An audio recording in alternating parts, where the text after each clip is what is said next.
Comencemos con la oración y simplemente aquietemos nuestros corazones y mentes ante el Señor. Padre, nos detenemos ante ti, reconociendo que solo tú eres Dios, que eres la fuente del amor, eres la fuente de la sabiduría, eres la fuente de paz, tú eres la fuente de la verdad. Y Señor, buscamos eso hoy. Sabemos que eso es lo que necesitamos para nuestras vidas. Tú sabías que era eso lo que necesitábamos para nuestras vidas y es por eso que nos diste tus palabras. Señor, al abrir tu palabra hoy, permite que por tu Espíritu tú se nos reveles, que conectes tus palabras con nuestras mentes y corazones, que seamos transformados por tus palabras y por tu Espíritu. Que seamos el cuerpo de creyentes, seguidores de Cristo, que tú deseaste que fuéramos para que podamos tener el impacto en este mundo que quieres que tengamos, el impacto unos con otros, el impacto con aquellos que no te conocen. Padre, vivimos en un mundo que es duro, vivimos con cuerpos quebrantados. Señor, te pedimos que seas nuestra fortaleza hoy. Te pedimos, Dios, que también enseñes a los niños que están aquí, que les enseñes la verdad, que aprendan acerca de una muy real relación contigo, que no solo es posible, sino que está disponible y es real. Oramos en el nombre de Jesús. Amén.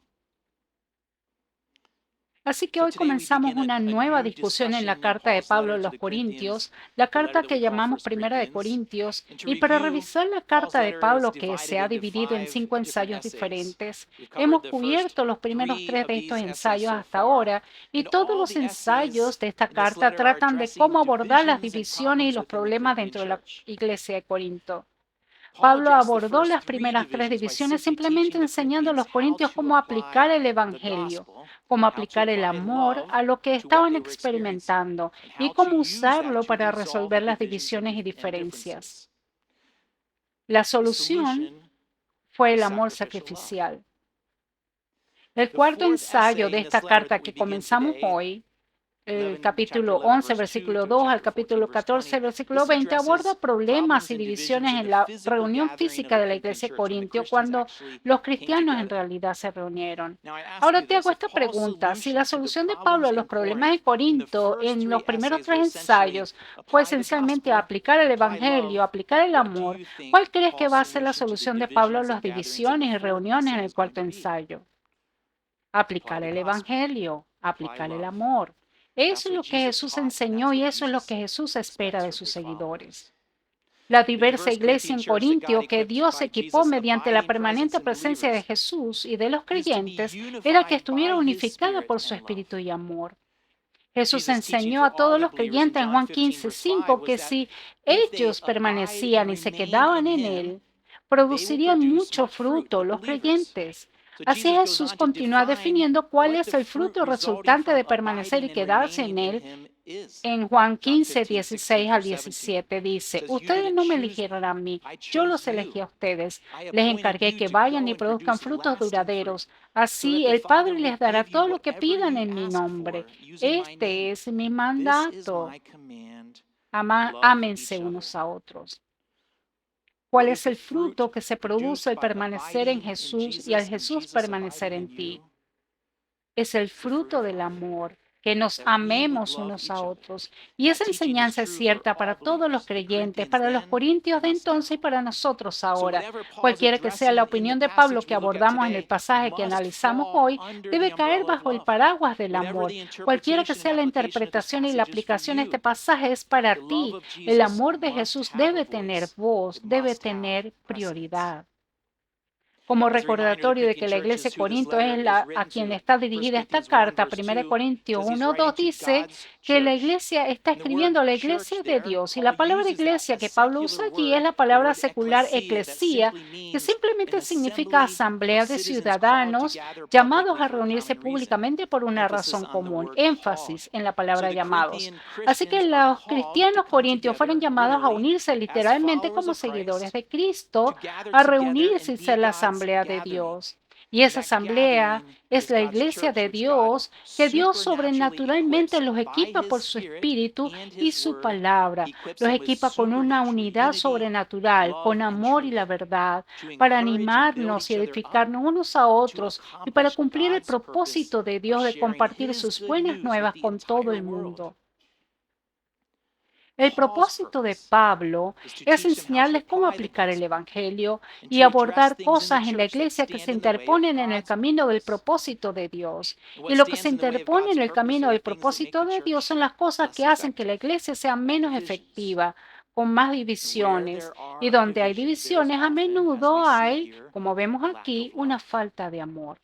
Ahora, en los capítulos 11 al 14, Pablo aborda específicamente las divisiones que ocurren cuando los creyentes corintios se reúnen físicamente como una iglesia, como durante nuestro servicio religioso o los grupos en el hogar o algo así. De los tres temas principales que Pablo aborda en esta sección 11 al 14, están las divisiones respecto al uso del velo que abordaremos hoy. Los versículos 17 al 33 del capítulo 11 están las divisiones en la cena del Señor y luego en la sección de 3 capítulos con divisiones sobre la expresión pública de los dones espirituales en los capítulos 12, 13 y 14. Ahora bien, el primero que veremos hoy es sobre las divisiones con respecto a cubrirse la cabeza. Este es un tema controvertido, un tema divisorio, pero quiero decirles que si es su creencia y convicción cubrirse la cabeza, por favor sepan que yo y todos de esta iglesia te respetamos. Respetamos tus convicciones, respetamos tu fe, respetamos tu fe en la práctica. Sé que este pasaje tiene el potencial de alienar a algunos, pero tengan en cuenta que mi propósito en esta enseñanza de hoy en este tema es unificar a todos los creyentes bajo el estandarte del amor de Dios. Ahora, el pasaje de la Biblia que trata sobre la cubierta de la cabeza es nuestro pasaje de hoy en 1 Corintios 11, 2 al 16. En iglesias no anabautistas, este capítulo, esta sección que menciona el asunto de cubrirse la cabeza no es enseñado a menudo. A veces simplemente se salta o a veces en realidad se evita o se enseña fuera de contexto. Y debo admitir que como maestro es tentador evitar el potencial de alienar u ofender. Sin embargo, la tradición de Calvary Chapel es enseñar capítulo por capítulo, verso por verso, y esa tradición me libera, por así decirlo, de la libertad de saltarme pasajes que tal vez no todos entendemos, o pasajes que sean controvertidos, o pasajes que nos hacen sentir incómodos. Así que manteniéndonos fieles a la tradición de Calvary Chapel, vamos a leer y estudiar juntos este pasaje sobre la cobertura de la cabeza. Así que comencemos leyendo el pasaje. Una experiencia común de muchas personas al leer este pasaje es que los confunde, los cuestiona y les crea incertidumbre. Para muchos, y me incluyo, este pasaje se lee como una progresión de confusión teológica. Comienza menos claro y luego avanza con cada vez menos claridad. Nuestro propósito de hoy es brindar algo de claridad a esa confusión y hacerlo mirando principalmente este pasaje a través del tema general de toda la carta a los Corintios y resolverlo con amor el uno por el otro. Así que mientras leemos, iremos juntos. Mientras leemos esto, juntos responderemos estas preguntas. ¿El amor habla en el tema de la cobertura de la cabeza? De ser así, ¿qué dice el amor? Leamos los capítulos 11, 2 al 16. Pablo dice, cuánto me alegro de que ustedes siempre me tienen en sus pensamientos y de que siguen las enseñanzas que les transmití. Pero hay algo que quiero que sepan. La cabeza de todo hombre es Cristo. La cabeza de la mujer es el hombre y la cabeza de Cristo es Dios. El hombre deshonra a su cabeza si se cubre la cabeza mientras ora o profetiza. En cambio, la mujer deshonra a su cabeza si ora o profetiza sin cubrirse la cabeza, porque es como si se la rapara. Efectivamente, si ella se niega a ponerse algo para cubrirse la cabeza, debería cortarse todo el cabello, ya que es vergonzoso que la mujer se corte el cabello o se rape la cabeza. Debería cubrírsela con algo. El hombre no debería ponerse nada sobre la cabeza cuando adora a Dios, porque el hombre fue hecho a la imagen de Dios y refleja la gloria de Dios. Y la mujer refleja la gloria del hombre, pues el primer hombre no provino de ninguna mujer, sino que la primera mujer provino de un hombre. Y el hombre no fue hecho para la mujer, sino que la mujer fue hecha para el hombre. Por esta razón, y debido a que los ángeles observan, la mujer debería cubrirse la cabeza para mostrar que está bajo autoridad. Sin embargo, entre el pueblo del Señor, las mujeres no son independientes de los hombres y los hombres no son independientes de las mujeres. Pues aunque la primera mujer provino de un hombre, todos los demás hombres nacieron de una mujer y todo proviene de Dios. Juzguen por sí mismos. ¿Es correcto que una mujer ore a Dios en público sin cubrirse la cabeza? ¿No es obvio que es vergonzoso que un hombre tenga el cabello largo? ¿Acaso el cabello largo no es el orgullo y la alegría de la mujer? Pues se le dio para que se cubra. Pero si alguien quiere discutir este tema, simplemente digo que no tenemos otra costumbre más que esa, y tampoco la tienen las demás iglesias de Dios. Antes de sumergirnos en este primer juego de palabras, cubierto o descubierto, permítanme compartir una historia sobre mi pasado. En el verano de 1990, yo era consejero de campamento en Camp Hain, cerca de Halifax, Pensilvania. Fue un gran trabajo de verano, pagaron poco, pero fue divertido y una buena experiencia para un joven de 19 años. El campamento fue dirigido predominantemente por una de las conferencias de menonitas, no estoy seguro de cuál, y el hecho de que fueran menonitas se vio reforzado cuando el director que me entrevistó se presentó con el apellido Schwartz-Truber. Durante la semana de orientación del personal me enteré de que muchos, si no es que la mayoría de mis compañeros consejeros del campamento, eran de iglesias y colegios menonitas. No muchas de las mujeres consejeras se cubrían la cabeza, pero algunas sí. Me preguntaba por qué algunas lo hacían y otras no. Pero lo que me hizo detenerme aún más fue que durante la semana familiar muchas de las familias consejeras vinieron y la mayoría de las mamás tenían coberturas a pesar de que muchas de las hijas no la tenían. Me preguntaba por qué. 2 años después, recién regresado de intentar sin éxito encontrarme en Europa, era camarero en el restaurante Palm Family al este de Lancaster. Ese trabajo pagaba mucho mejor que el asesoramiento en el campamento, por cierto, pero no tan divertido. El personal en el campamento era muy bueno, pero no muy diverso. Yo fui el primer camarero hombre que contrataron. Casi todos los otros miembros del personal que había eran mujeres y hombres, solo yo, como experimenté en Camp Hain. Algunas, pero no todas las mujeres se cubrieron. De nuevo, me preguntaba por qué. La camarera con la cabeza cubierta que me entrenó nos invitó a mí y a mi hermano a su iglesia. Ella era parte del equipo de adoración, así que mi hermano y yo fuimos y para mi total sorpresa había una banda completa en el escenario con batería y guitarras eléctricas y un piano digital, como la camarera con la cabeza cubierta.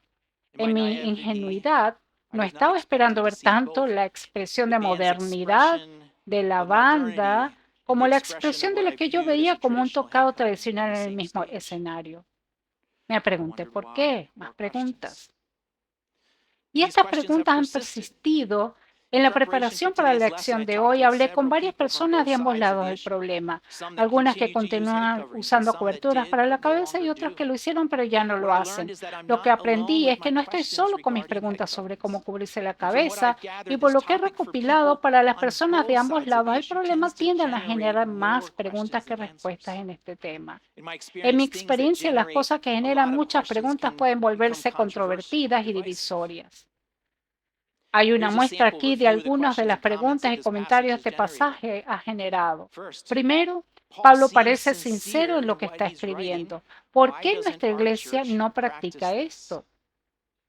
Segunda pregunta, si no practicamos la cubierta de la cabeza, ¿no cumplimos con la palabra de Dios?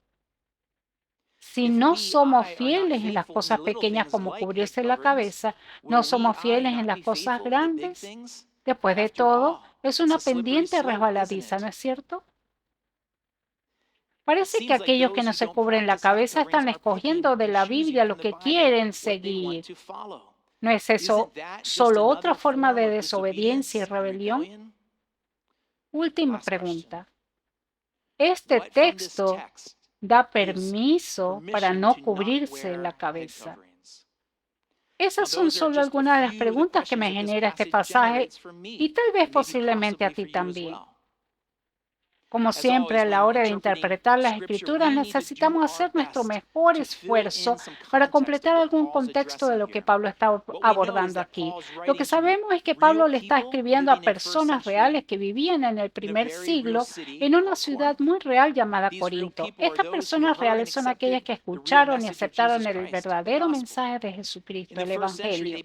En el primer siglo se les conoció como cristianos seguidores de Jesús y de sus enseñanzas. Y estos cristianos del primer siglo que vivieron en Corinto intentaban aplicar el Evangelio de Jesucristo en la cultura no judeo politeísta, que significa muchos dioses.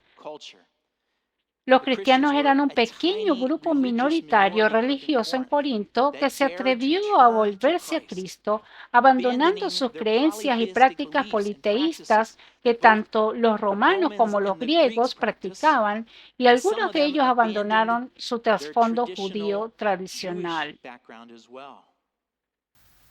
El gobierno, la economía y la cultura evolucionaron en torno a la religión que practicaban los griegos y romanos. Ellos tenían templos de sacrificio y templos de adoración en el que incluían prostitutas como forma de culto. Las culturas griega y romana en lo religioso, político y económico eran fuertemente influyentes y esperaban que todos los ciudadanos cedieran a sus presiones y obedecieran. Así que para el corintio común, que no diferencia a los creyentes de los incrédulos si tenían el cabello cubierto o si su cabello era largo o corto, era predominantemente en respuesta a las tendencias culturales de la comunidad y de las influencias de la religión. Escuchen lo que dice el comentarista Kinner sobre el cabello. Abro comillas. El cabello de las mujeres era un objeto común de lujuria y la antigüedad, y en gran parte del Mediterráneo oriental se esperaba que las mujeres se cubrieran el cabello. Las que no lo hacían se pensaba que provocaba la lujuria masculina. Fin de la cita. Según el comentarista Bailey, las prostitutas del templo no se cubrían el cabello por ese motivo, para provocar la lujuria. Según el historiador Dion Crisóstomo, que escribió hacia finales del primer siglo, observó que un gran número de personas se reunían en Corinto al relato de aquellas prostitutas sagradas. De la cultura judía, del grupo judío que vivía en Corinto, seguían la Mishnah. La Mishnah judía dictaminaba que las mujeres judías debían divorciarse si se destapaban el cabello en público, ya que el cabello de una mujer solo debía ser visto por su esposo y o familia. Piensen en la historia del Evangelio cuando la mujer, quien ungió y secó los pies de Jesús con su cabello, y la indignación de los líderes religiosos. Aún así Jesús la elogió. La arqueología se suma a esta imagen. La arqueología descubrió que las estatuas de la época de ese tiempo y que existen ahora en un museo muestran a mujeres griegas con el pelo cubierto. Podemos ver varias versiones de eso. También, según Kinner, lo que complica aún más este tema en la versión de los escritos de Pablo era que algunas mujeres de la clase alta estaban ansiosas por mostrar los últimos peinados de moda, y que indicaban que su nivel social y su riqueza le daban un pase en las esperadas cubiertas de cabello. Esta diapositiva de Pompeya, la ciudad en el sur de Italia que quedó cubierta cuando el volcán Vesubio entró en erupción y sepultó a Pablo instantáneamente, estos frescos existen hasta el día de hoy en algunas de las paredes. Así que si no te cubrías el cabello, caías en una de estas dos categorías: o eras rico y pertenecías a una clase social más alta que te daban pase para cubrirte el cabello, o buscabas provocar la lujuria como una prostituta del templo.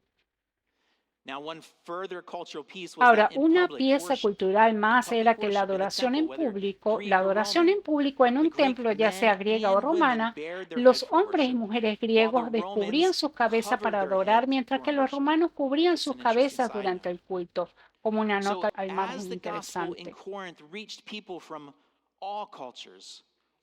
Mientras que el Evangelio en Corinto alcanzó a personas de todas las culturas, Y todos los niveles sociales, los ricos, los pobres, los esclavos, los libres, los griegos, los romanos, los judíos, estos nuevos creyentes comienzan a reunirse como una sola iglesia, la iglesia de Dios, que tenía el poder del Espíritu de Dios. Y hay que tener en cuenta entonces que Pablo se dirige a un tema sobre la cubierta del cabello dentro de un choque de culturas dentro del encuentro cristiano.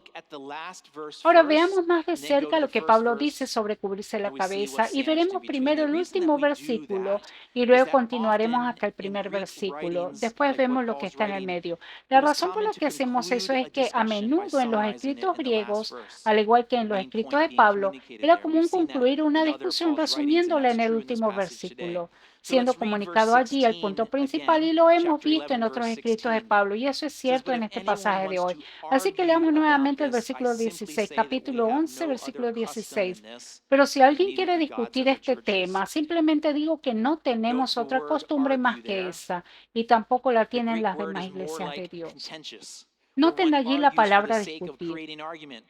La palabra griega se parece más a contender, donde uno discute con el fin de crear un argumento. Esto tiene que ver más con el corazón del argumentador, ya sea motivado por el poder o el control o alimentado por la amargura. Pero lo que esto nos dice es que Pablo anticipó. Pablo sabía que la gente iba a discutir o querría discutir sobre esto en particular. Y la historia ciertamente ha demostrado que Pablo tenía razón, ¿cierto?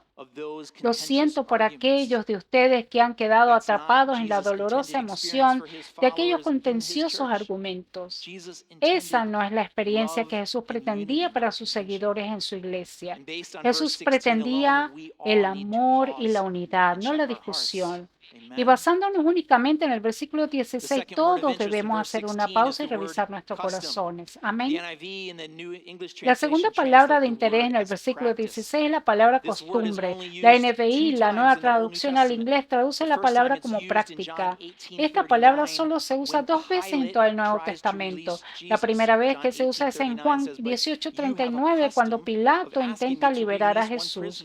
Juan 18:39 dice: pero ustedes tienen la costumbre de pedirme cada año que ponga en libertad a un preso durante la Pascua. Ahora, la única otra vez que se usa esta palabra es en 1 Corintios 11:16, en el versículo de hoy. Pablo no usa otras palabras, no usa la palabra mandamiento o instrucción o ley, usa la palabra costumbre. Y esta palabra se refiere más a la transmisión de algo a través de generaciones que sobre el contenido. Pueden ser necesarios años de práctica regular antes de que algo se convierta en costumbre. Y tengan en cuenta que esta palabra nunca es usada por Pablo para describir cualquiera de sus otros escritos, y eso es digno de consideración. Parece indicar que lo que Pablo presenta como una solución a esas divisiones en los versículos 2 al 6 es que eso cae bajo la clasificación única de la palabra costumbre. Ahora vamos al comienzo de la sección del versículo 2, donde hay otra palabra interesante. El versículo 2 dice: cuanto me alegro de que ustedes siempre tienen en sus pensamientos de que siguen las enseñanzas que les transmití. El NBI dice: te alabo por recordarme en todo y por aferrarte a las tradiciones tal como yo las transmití. Ahora, en contraste con la palabra costumbre, que solo aparece 2 veces en el Nuevo Testamento y solo es usada una vez por Pablo, la palabra tradición aparece 13 veces en el Nuevo Testamento. 8 veces es usada por Jesús en los Evangelios, donde se usa principalmente en esta luz negativa para dar un ejemplo. Uno de esos está en Mateo 15:3 al 6. Jesús respondió: ¿y por qué ustedes, hablándole a los fariseos y líderes religiosos, y por qué ustedes por sus tradiciones violan los mandamientos directos de Dios? Por ejemplo, Dios dice: honra a tu padre y a tu madre, y cualquiera que hable irrespetuosamente de su padre o de su madre tendrá que morir. Sin embargo, ustedes dicen que está bien que uno les diga a sus padres: lo siento, no puedo ayudarlos. La tradición fue vista como negativa porque la tradición presume una práctica bien intencionada del hombre. Cuando se pone en práctica y luego en una aplicación más amplia, termina eclipsando o cancelando un mayor principio o mandamiento bíblico, como cuidar a tus padres, honra a tus padres. Para ser justo con el texto, la palabra tradición no siempre se usa negativamente. Pablo la usó 5 veces en su escrito, 2 de los cuales fueron negativos, pero los otros 3 fueron positivos. Un ejemplo de donde se usó positivamente fue en 2 Tesalonicenses 3:6. Y ahora, amados hermanos, les damos el siguiente mandato en el nombre de nuestro Señor Jesucristo. Aléjense de todos los creyentes que llevan vidas ociosas y que no siguen la tradición que recibieron de nosotros. Por eso Pablo instituyó prácticas específicas en la iglesia tesalónica para evitar la ociosidad y la perturbación. No conocemos cuáles de las instrucciones de Pablo caían bajo la palabra tradición y cuáles caían bajo la enseñanza general, pero sabemos por este versículo que habían algunas. Entonces la tradición era un escenario de práctica. La tradición era una práctica de la comunidad implementada para resolver un escenario específico. La tradición entonces tenía el potencial, si se la trataba como ley, para eclipsar o cancelar un mandamiento bíblico superior. No todos lo hicieron, pero algunos sí. Permítanme darles un ejemplo moderno de eso. Es tradición en Calvary Chapel enseñar capítulo por capítulo, versículo por versículo. Este es un distintivo de Calvary Chapel. Es parte de la marca Calvary Chapel, por así decirlo. La fundó el pastor Chuck Smith. Él instituyó esta práctica cuando sabiamente reconoció en sí mismo y reconoció en su denominación el peligro de enseñar solo los pasajes con los que él se sentía cómodo. Hay mucha sabiduría en esta forma de enseñanza. Y hoy en todo Calvary Chapel se enseña capítulo por capítulo, versículo por versículo. Se ha convertido en una tradición. Pero si en mi corazón llegara a ver esto como la única manera de enseñar y luego juzgo a otros que no enseñan los pasajes capítulo por capítulo, versículo por versículo, si los condeno o los miro con desprecio o los critico verbalmente o los excluyo de la amistad o el compañerismo, ¿cuál es el mandato más alto de Dios que cancelo por esa tradición? Amarnos unos a otros. Miren, personalmente siento que esto es lo que ha sucedido en algunas comunidades que usan velos. El principio bíblico más elevado y el mandato de Jesús que ha sido eclipsado por la tradición de cubrirse la cabeza, y ese principio es el amor. En Juan 15:17 dice que debemos amarnos unos a otros. Juzgar, avergonzar, controlar y rechazar a aquellos que cubren o no cubren su cabeza, eso no es amor. Ahora bien, sabemos por el texto que Pablo resolvió las divisiones en Corinto con respecto a la cobertura de cabeza para las mujeres corintias, independientemente de su raza, cultura y estatus económico, era que deben cubrir mientras oren y profetizar en las reuniones. Pablo parece presentar varias razones diferentes detrás de la solución. Una de las razones que presenta Pablo parece abordar el tema del cabello descubierto en la cultura corintia provocando lujuria. Repito, el escrito de Pablo a la iglesia de Corinto, la eclesía, la reunión de creyentes, Pablo habla específicamente en el versículo 4 y 5 sobre hombres y mujeres cuando oran y profetizan en reuniones públicas, por lo que el tema que Pablo aborda aquí en estos 2 versículos parece estar en el contexto de reuniones de adoración pública específicas, cuando hombres y mujeres están orando y profetizando. En Corinto, cuando los hombres oraban y profetizaban, debían hacerlo con sus cabezas descubiertas. Un comentarista decía que se esperaba que los sirvientes se cubrieran la cabeza cuando se dirigían a sus amos, porque eran sirvientes. La cubierta era un símbolo de estar bajo la autoridad y protección de otro, pero una vez que ese sirviente fuese liberado, ya no eran esclavos, por lo que ya no cubrían sus cabezas. La interpretación sugerida aquí sería que los pecadores liberados por la sangre de Jesús, que son adoptados en la familia de Dios, ahora son hermanos y hermanas en Cristo, ya no son esclavos. Por lo tanto, ya no es necesario cubrirse la cabeza cuando se dirige a su maestro. Pero ¿no sería eso también cierto para las mujeres que oran y profetizan en las reuniones públicas? Sí, lo digo con indecisión. Imagínense ser un creyente en la asamblea siendo un esclavo de clase inferior o un judío o de cualquier otra cultura o perspectiva de clase donde una mujer con la cabeza descubierta significa que está incitando a la lujuria. Parece entonces que Pablo está diciendo a las mujeres que están orando y profetizando públicamente, por amor a todas las personas, que se cubra la cabeza para que no sea una distracción para otros, para que su oración y su profecía puedan bendecir a otros. Luego Pablo agrega esencialmente desde el versículo 6, si no te gusta mi solución a este problema, entonces simplemente córtate el cabello por completo para que no sea una distracción. Ahora bien, con respecto al resto del versículo 6, varios comentaristas sugieren que a una mujer sorprendida en adulterio le afeitaron el cabello para avergonzarla, indicando que ella había provocado la lujuria. Dice, pero como es vergonzoso que la mujer se corte el cabello o se rape la cabeza, debería cubrírsela con algo. Este asunto de que el cabello provoca lujuria es la razón por la que la solución de Pablo para cubrirse la cabeza es adecuada, pero se supone que estas suposiciones históricas se basan en fuentes extrabíblicas precisas y ciertas, lo que debe forzarnos a hacer una pausa y proceder con humildad y precaución.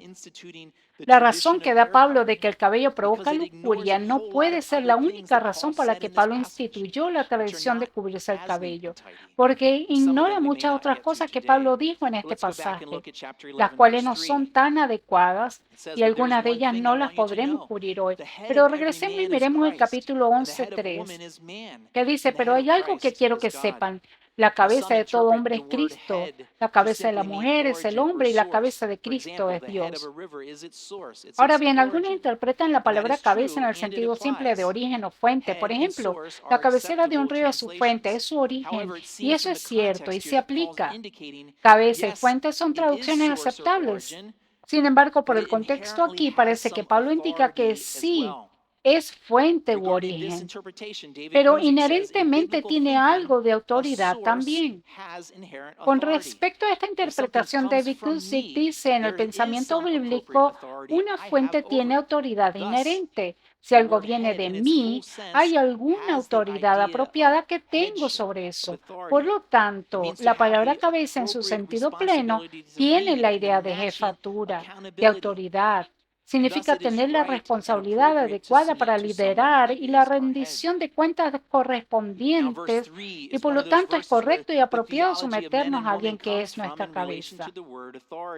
Ahora, el versículo 13 es uno de esos versículos de donde proviene la teología de hombres y mujeres en relación con la palabra autoridad. Y les pido precaución aquí porque hay dos razones. El tema principal que Pablo aborda aquí es el de cubrirse la cabeza. La teología de hombres y mujeres derivada del argumento de Pablo no es el tema principal, lo que Pablo está abordando, es secundario.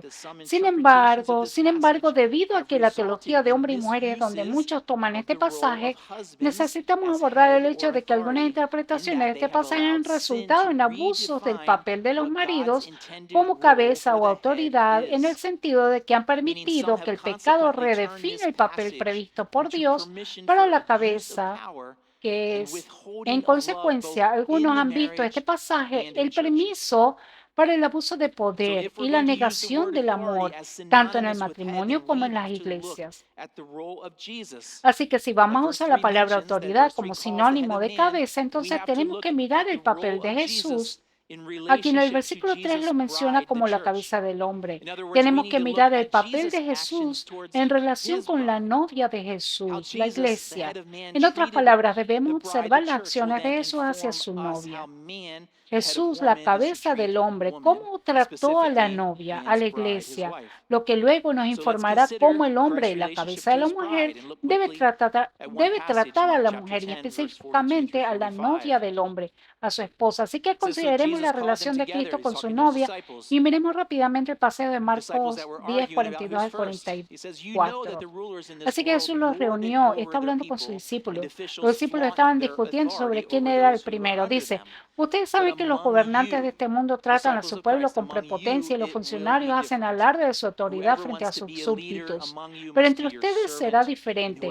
El que quiera ser líder entre ustedes deberá ser sirviente, y el que quiera ser el primero entre ustedes deberá ser esclavo de los demás. Pues ni aun el Hijo del Hombre vino para que le sirvan, sino para servir a otros y para dar su vida en rescate por muchos. Esto pone patas arriba la definición mundana de autoridad, ¿no es así? La autoridad en acción que Cristo quiso que la cabeza del hombre tuviera hacia su esposa, hacia la mujer, es servir, no ser servido. Dar, no recibir. Dar tu vida.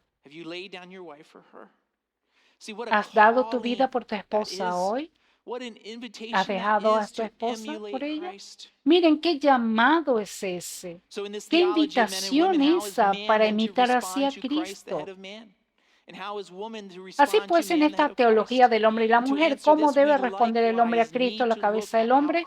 ¿Y cómo debe responder la mujer al hombre, cabeza de la mujer? Para responder esto también necesitamos observar cómo respondió Cristo a su cabeza, que es Dios. Al final del 1 Corintios 11:3 dice que la cabeza de Cristo es Dios. Filipenses 2:5-8 ofrece un resumen claro de la respuesta de Cristo a Dios, su cabeza. Esto es lo que Jesús nos da como modelo. Pablo dice, tengan la misma actitud que tuvo Cristo Jesús. Aunque era Dios, no consideró que el ser igual a Dios fuera algo a lo cual aferrarse. En griego es algo a lo que agarrarse o aferrarse. En cambio, renunció a sus privilegios divinos, adoptó la humilde posición de un esclavo y nació como un ser humano. Cuando apareció en forma de hombre, se humilló a sí mismo en obediencia a Dios y murió en una cruz como morían los criminales. Esto es lo que Jesús nos dio como ejemplo. Qué pasaje tan convincente. Cristo responde a su cabeza, Dios. ¿Cómo responde a su cabeza, Dios, para motivar nuestra respuesta de la misma manera? Ahora volvamos a nuestro pasaje en 1 Corintios, versículo 7. Versículos 7 al 9. Parece introducir otra razón para cubrirse la cabeza mientras se ora y profetiza.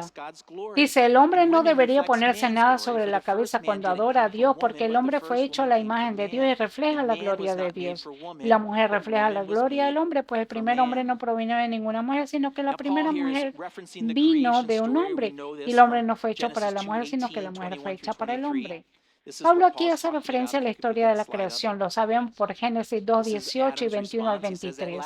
Esto es de lo que Pablo está hablando. Si pudieras poner esa diapositiva arriba, esta es la respuesta de Adán. Dice, al fin el hombre le explicó, si mejor puedes poner el versículo 18 primero.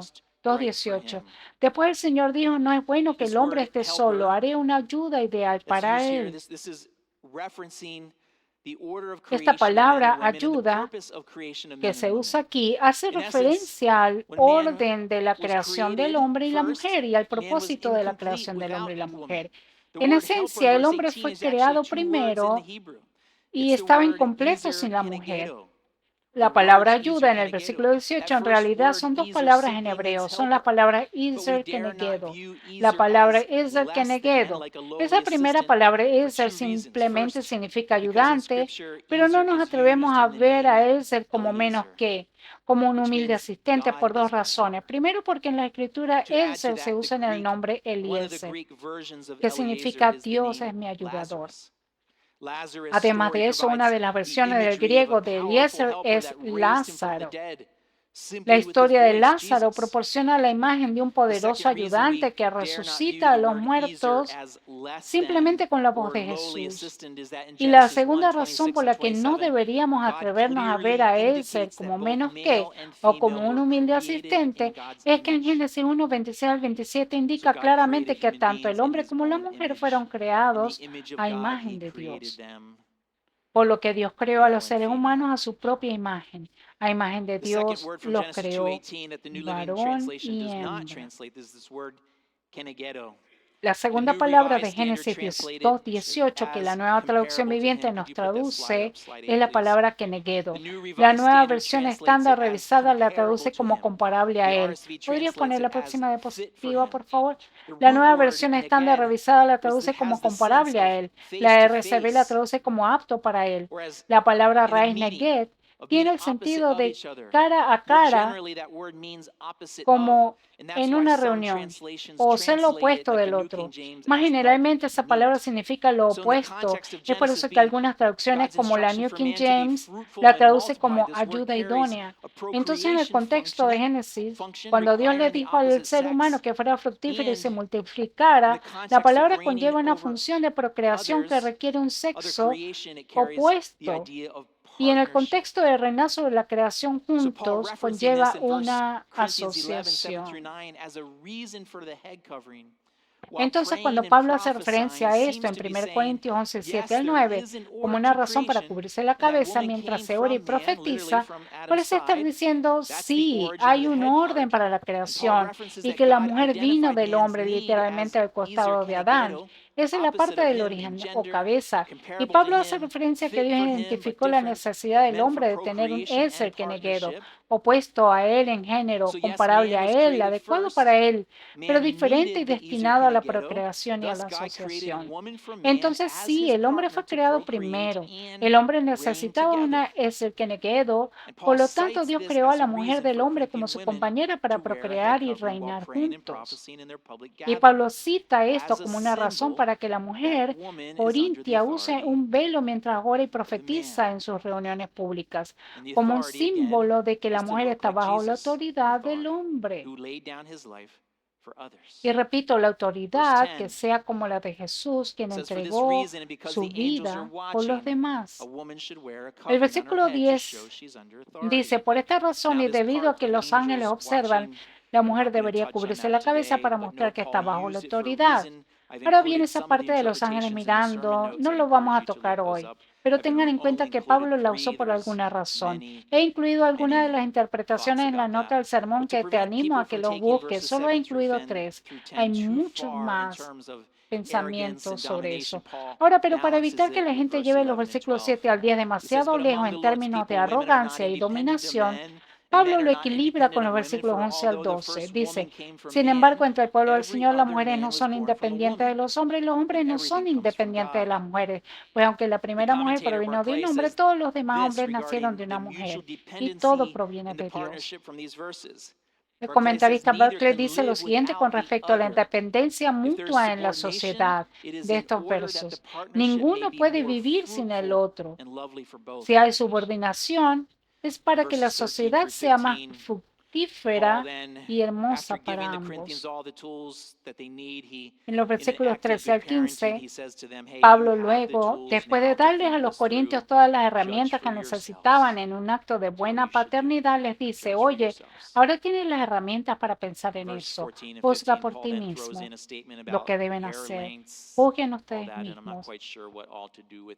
En los versículos 14 y 15, Pablo entonces lanza una declaración sobre la longitud del cabello y todo eso, y honestamente no estoy muy seguro de qué hacer con eso, así que no voy a ver eso. Pero déjame cerrar con esto. ¿Qué harás ahora con este pasaje? Nuestra tradición considera que cubrirse la cabeza y en muchas otras iglesias evangélicas no es un requisito para nosotros hoy en día. Sin embargo, si es su convicción que es requerido para usted, entonces está bien. Es su convicción. Eres bienvenido aquí. Eres respetado. Eres amado. Hay muchas iglesias y muchas tienen tradiciones, algunas tradiciones que difieren en la música, en los instrumentos, en los códigos de vestimenta, en los zapatos, en las chanclas. No se metan con mis chanclas. Y muchas diferencias en teología, escatología, cristología y todas las demás ologías. Todas esas diferencias pueden crear divisiones y donde hay divisiones hay un amor disminuido. Si permitimos que una tradición se eleve al punto de que afina qué es la espiritualidad, entonces corremos el riesgo de que eclipse o cancele la ley superior del amor.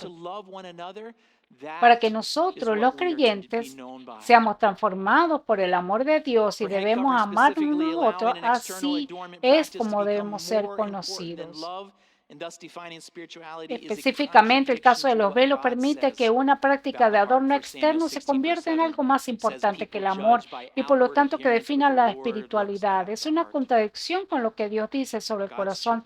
En 1 Samuel 16:7 dice, la gente juzga por la apariencia, pero el Señor mira el corazón. Hijos de Dios, tú y yo, los corintios, de todas las tradiciones de la iglesia deben ser conocidas por su amor, no por sus diferencias, sino por su amor.